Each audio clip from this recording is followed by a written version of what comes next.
I'm Charlotte McLeod with investingnews.com, and here today with me is Jeffrey Christian, Managing Partner at CPM Group. Thank you so much for being here. Great to see you. It's always a pleasure to see you.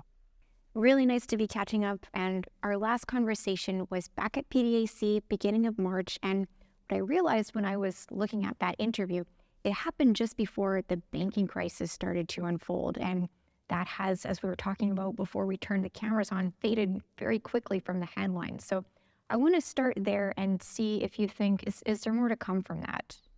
Well, I think that there are other banks that probably have stress, but what we said at the time was that, a lot of these banks had idiosyncratic weaknesses, and there were some problems with smaller banks not necessarily paying attention to the risk management they needed in place as interest rates rose. And we found, 2 or 3 banks that had those problems, and then that's gone. Credit Suisse was a separate issue, and it also seems to have been rather isolated to that bank in particular, at least for now. But the reality is that the banking industry is vulnerable in financial crises, but what happened in March stays in March. Interesting. And so another topic that we, of course, have to touch on is what's going on with the Fed. During that conversation, you told us the market keeps getting it wrong by thinking the Fed will have to change its policies to the downside. So we have the next Fed meeting wrapping up in about half an hour, which makes it a little tricky to talk about. But just wondering your updated thoughts on what we might see. Well, the market consensus has come around to the Fed's view. I mean, the Fed has been very clear in saying what they thought they needed to do, and the markets refuse to believe them. And the markets are slowly but surely coming to the point where saying, okay, the Fed is actually smarter than us, and they know what they're doing, and they're doing what they're saying they're doing. So as we're speaking, the Fed is preparing a statement which will probably include a 25 basis point increase. That 25 basis point increase may well be the final increase in interest rates in this cycle. There could be another one, depending on how strong the economy is over the next several months. But it looks as though we are pretty much at the peak period of interest rates. Now, that's got a lot of importance. What's really going to be important in the Fed statement this afternoon is not just the Fed statement, but also the discussion afterward, what the Fed says about its view of the state of the U.S. economy and the state of the U.S. financial markets. Will they really tip their hat that this is the last one, or will they have a more cautious and cautionary message that they'll try to deliver to the financial markets, to saying, like, keep your powder dry, because we really don't know exactly how the economy is going to unfold. So I think that that's really what's going to be happening there. We do seem to be approaching the top of the cycle. I want to point out that, as the Fed said, and as CPM Group said, and as the market refused to believe, we've seen interest rates go from 0% to 5.25% likely this afternoon. And the reality is that even at 5.25% with 3%, 4% inflation, you have very low real interest rates, not the kind of stuff that causes people to rush into long-term bonds. And also not so high as to turn off the economy.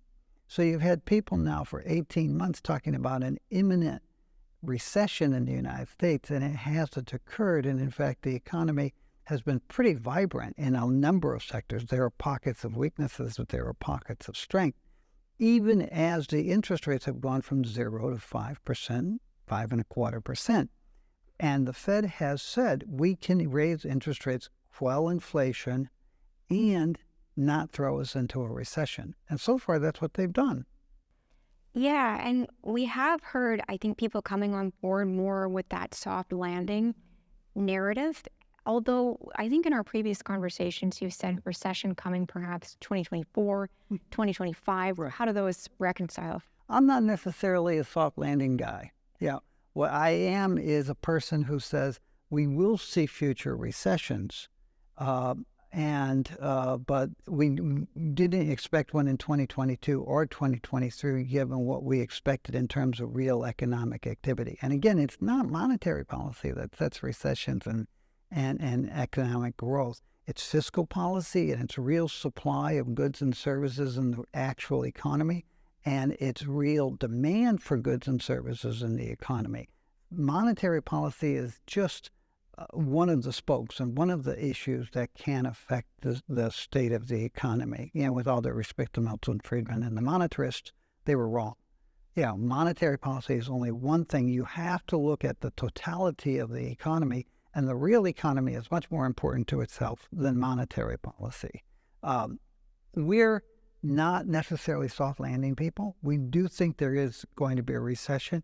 We have been talking about the potential for a rather significant recession in 2024, 2025, and we're still holding to that, although we revise our economic outlook every quarter, and it's up for reconsideration in the third quarter. But what we might see is a more shallow recession in 2024, 2025 than we have been anticipating. That's going to depend on developments in fiscal policy and international politics, international economics, and the war in Ukraine, and a variety of other issues, including the weather and the weather's effect on food supplies globally. All of those factors are going to be very important in determining when the next recession hits and how big it is.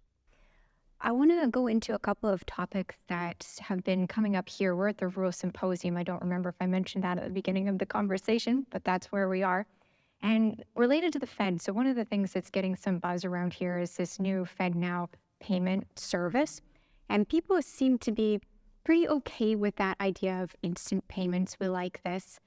But where people are feeling a bit uncomfortable is that it seems like it could be moving us more quickly toward central bank digital currencies. So just looking to get your thoughts on those angles. Okay. Well, first off, FedNow is a continuation of a trend that's, you could say, has been going on for several years, because we've had Treasury Now for several years now, and it works fine. And in fact, I use it for some of my family's issues, financial transactions. You could also say that FedNow is a continuation of a trend that goes back to the 1870s, 1880s, like with the creation of paper money and then checkbooks and then electronic fund transfers. The way that money is transferred and used continues to change over time with technologies. And FedNow is just the next step in that. Central bank digital currencies is the next step after that, and they will come. And they will be as shocking and disruptive as checking accounts were 100 years ago, or the creation of paper money 130 years ago. Paper money goes so much back further, but it became much more prevalent in the second half of the 19th century. The reality is that central bank digital currencies is nothing to be afraid of. There are people who talk about, once they have central bank digital currencies, they're going to know all kinds of things about who you are and what you're buying. That's nonsense. That's been going on for years. When I was a young man doing 10% of my time in London, I knew that if you were going to buy Cuban cigars in London, you paid for them in cash. Because if you went to a tobacconist in London and bought Cuban cigars and paid for it with a U.S.-issued credit card, the credit card company told immigration services in the United States that an American had bought tobacco. So the idea that central bank digital currencies is going to all of a sudden open up what you're buying to scrutiny, only somebody who's been asleep for the last 60 or 70 years would be worried about that. Because that cat has not only gotten out of the bag, it's died of old age. Okay, so they already have all your information, so you shouldn't be worried. I think another thing that people worry about, or a concern that I've heard mentioned with the central bank digital currencies, is people looking at when the U.S. cut Russia off using the SWIFT system, and they wonder, okay, if they see me do something that they don't like, does that mean I'm cut off from my money? that happens already. I mean, that happens already. There have been stories of people who have traded in violation of international sanctions and have their accounts frozen or penalties levied against them almost within a day. I mean, that's been going on for decades. You can go back to the 1970s when the Soviet Union invaded Afghanistan, and there were international sanctions against the Soviet Union imposed by Japan, the United States, Canada, Australia, and Europe. And those were the consequences. You can go back to the 1970s when we imposed sanctions on revolutionary Iran. This is nothing new. So if you're not worried already, then we shouldn't be worried about... You've been asleep. Yeah, okay. Interesting, really interesting, different perspectives for sure. And so another theme that I've been hearing come up at this event, a lot of talk about the BRICS meeting next month and the possibility of a new currency, possibility of it being backed by gold or other commodities. I think there's not really too much information out there that we can have to go on. So what do you see coming from that meeting? The lack of information out there is extremely important in understanding what you're looking at. There's a lack of information because there's a lack of development. There are people within Russia, including Vladimir Putin, who keep talking about this. The Brazilians, the South Africans, the Indians, the Chinese, they're not talking about it internally, externally, publicly, or privately because they don't see it. And they do see a desire to cooperate among themselves to counter decades of hegemonic activity by the United States and to a lesser extent by Europe. And they do see a rise in their economic power, and they're looking to pool that. But the idea of a central currency makes no sense. None of the countries really want to tie their currencies with Russia. The idea of a different currency that was somehow backed by gold is a non-starter. I mean, Russia is facing sanctions. So they put a lot of their money before they invaded Ukraine into China, about a third of their foreign exchange reserves. China did not impose sanctions, but when Russia said, we want our money back because we need it because the other 2/3 have been frozen, China said, problem is that if we give you your money back, we're trading with the Central Bank of Russia, and that's a violation of international sanctions, and we could be penalized for that. So with all due respect, we're not giving you your money. So all those people who talk about how China and Russia are in bed together and China's helping Russia with the war, they're not. I mean, they are some because they would like to disrupt the hegemonic powers that they see with the United States and Europe and everybody else. So it's not really hegemonic, but in their mind it is. But they're not being nearly as supportive of Russia in the war effort as Western propaganda would have you believe. So there's a lot to unbundle there. Now, Russia's had trouble. They've been selling more oil and gas to India.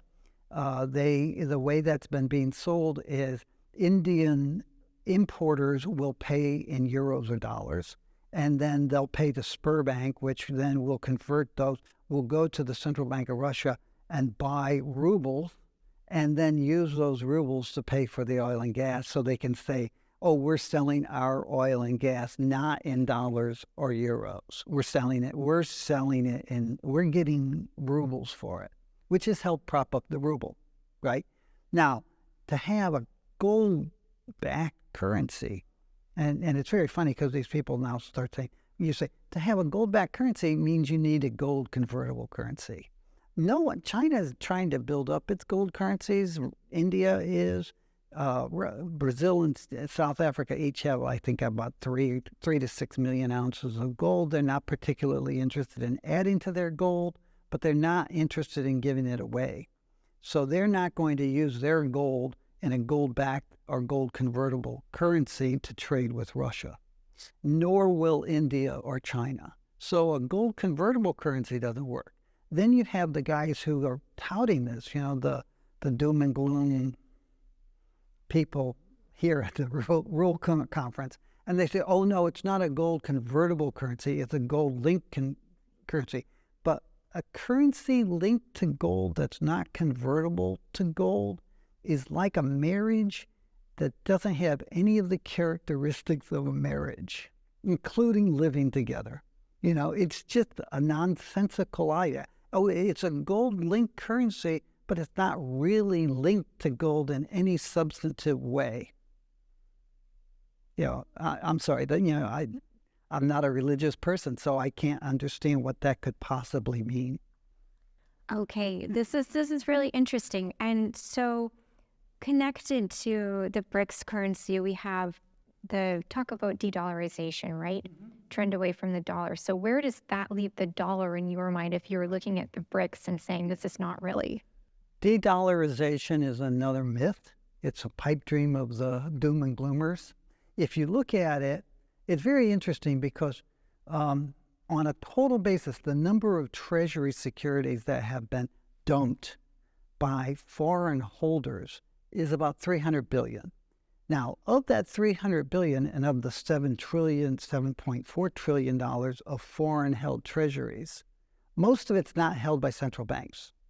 And perhaps a third to half of it is held by U.S. corporations, pension funds, and individuals, offshore investments. They don't have to worry about currency volatility because it's denominated in the dollar, and they don't have to pay taxes on it. So you look at a bank like the People's Bank of China, and they have gotten rid of some of they have reduced their treasuries. But they haven't dumped them. If you look at that, their reduction is minuscule compared to the 300 billion on a total global basis, and the 300 billion is minuscule compared to the 700 billion that U.S. investors have dumped since interest rates started rising. Then you say, oh, wait a second. So everybody's dumping treasuries, and the biggest dumpsters are American investors. And the dumping, if that's what you want to call it, you shouldn't, started when interest rates started rising. Now, what we have are a number of very intelligent investors who have been saying, I'm holding notes that are paying me 25 bips, and interest rates are rising. I got to get rid of those notes.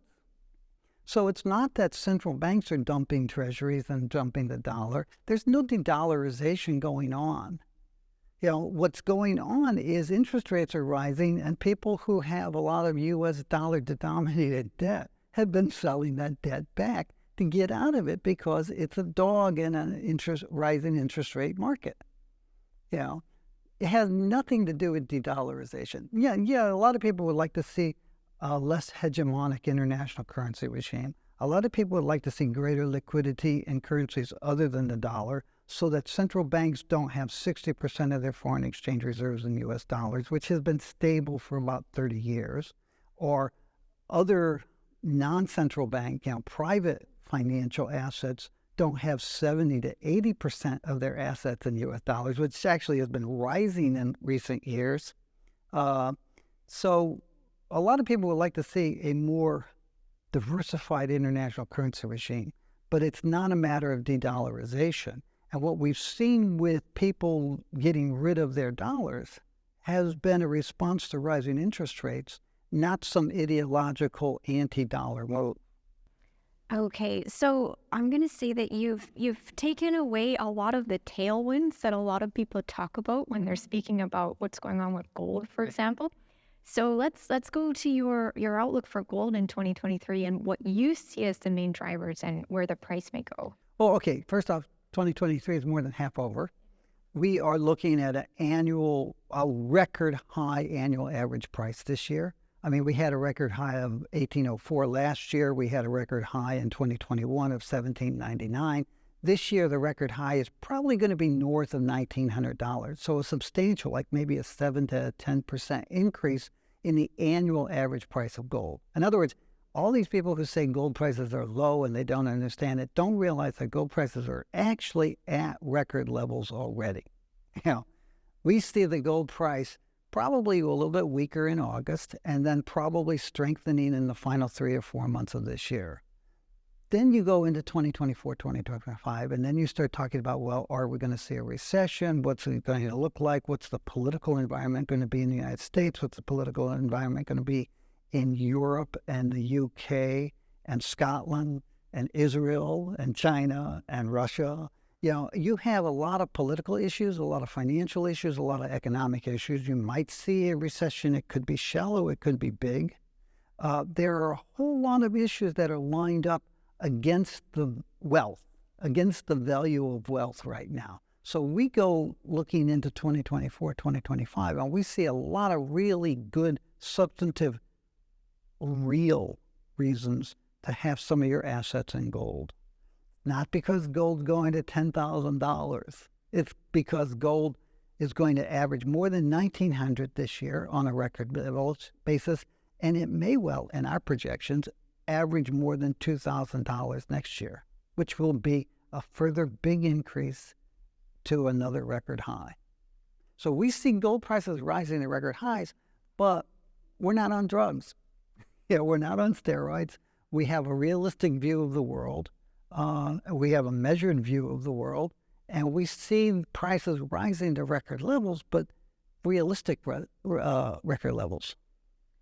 Okay, good to have that picture of what's going on with gold. So you poked holes in a lot of different things, but there's one more thing that we're going to talk about that you're going to maybe set us straight on. We'll see. So you let me know before we started speaking that part of your presentation here at the Rule Symposium involves the energy transition and rare earths. So I wondered if you could give us a little preview. Well, we've always had the view for years, and again, my work on electric vehicles goes back to the 1970s and energy technology. We've always had the view that the energy transition's happening, but it won't happen as fast as a lot of people say. And you have this dichotomy in a lot of people's analyses. They say, well, we're going to have electric cars, 50% of the electric vehicles being made by 2030 are going to be electric, and by 2035, 100% will be. But if you look at that growth in electric vehicles and you say, well, where's the high purity cobalt sulfate, the high purity manganese sulfate, the lithium, the rare earths, the graphite, the copper, the nickel, where are all these things coming from? There's not enough to be there by more than 50%. So you have all these yawning gaps in other people's projections. They say, well, we're going to have these yawning deficits in all these raw materials needed for electric vehicles. No. If you don't have the raw materials, you don't build the cars, which means that the rise of electric vehicles and the number of electric vehicles being made won't be as strong as people say because you're not going to have the raw materials. You're also not going to have the motors. Right now we're producing about 11 or 12 or 13 million motors for electric vehicles now. To get to 50%, you're going to need 50 million motors. To get to 100%, you're going to need 100 million motors.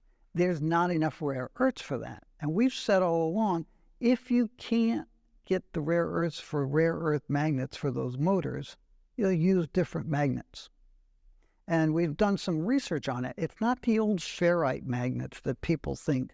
So when we start talking about iron nitride magnets, they say, oh, ferrite magnets. No, it's not ferrite magnets. It's not rare earth magnets. It's iron nitride magnets. They're twice as powerful as rare earth magnets.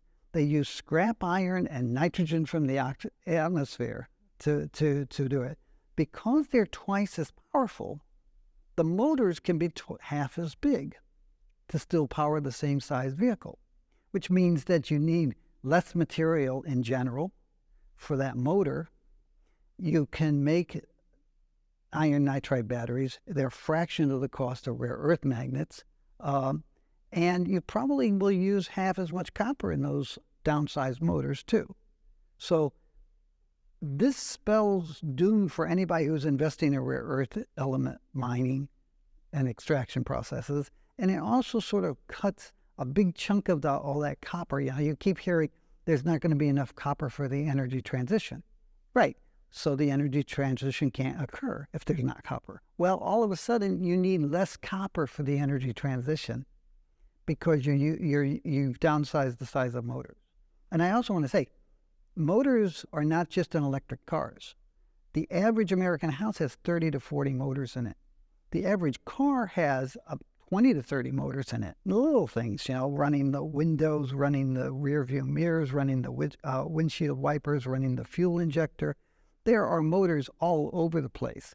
And if you start switching to iron nitride magnets, you radically change the motor industry, and you radically change the cost of those motors. Okay, so is there a catch here? Because this is sounding pretty good. Yeah. You know what? I heard somebody phrase it very well. The key to the energy transition and climate change is not to use less energy. It's to use more energy more wisely, right? And if you really want to get people on board for trying to deal with the environment and climate change and wastefulness, what you need to do is say, look, this actually moves the world forward, and it moves you personally forward. You're using less money and less raw materials to have a happier life. All right. Okay, this has all been really interesting. Do you have any final words that you want to wrap up with? Well, as the title of my speech here at Little goes, the world's not ending. Gold and silver are nonetheless very good investments. And the energy transition will move forward, but not necessarily in ways that people are predicting it will now. Okay, so we hit all the notes appropriate for this event. Thank you so much for coming to talk about what's going on in the markets. My pleasure. And once again, I'm Charlotte McLeod with investingnews.com. This is Jeffrey Christian with CPM Group. Thank you for watching. If you like this video, make sure you subscribe to our channel. We'd also love to hear your thoughts, so leave us a comment below. We'll see you next time.